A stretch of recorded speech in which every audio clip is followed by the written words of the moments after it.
ఎందుకంటే విజయ్ డైరీలో ఈరోజు జరుగుతున్న అవకతవకలు అంతా ఇంత కాదు. ఈరోజు మీరు చూసుకుంటే విజయ్ డైరీలో ఏం జరుగుతుందంటే, మొదటిగా మొన్న ఎలక్షన్స్ పెట్టినాడు.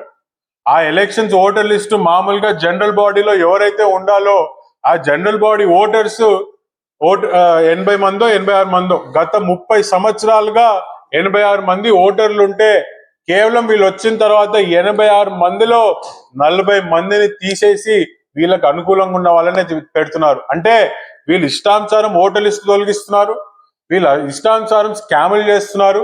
ఎవడు వీళ్ళకి పోటీ ఉండకూడదు అనే విధంగా ఏ విధంగా చేస్తున్నారు.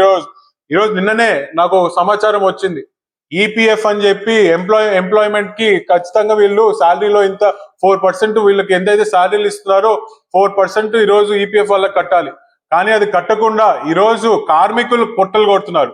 అది కట్టకపోతే కార్మికులకు వచ్చే ఎంతో లాభాలు, ఎన్నో అలవెన్స్ ఈరోజు కట్ అయినాయి.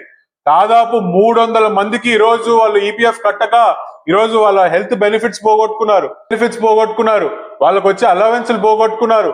చివరికి వాళ్ళ కూతురు, వాళ్ళ పిల్లలు ఎవరైనా మెడికల్ సీట్లు కానీ సివిల్స్ కి కానీ ప్రిపేర్ అవుతే వాళ్ళకి బెనిఫిట్ ఉంటుంది, అది పోగొట్టుకున్నారు. ఈరోజు వాళ్ళ ఇంట్లో గర్భశ్రీ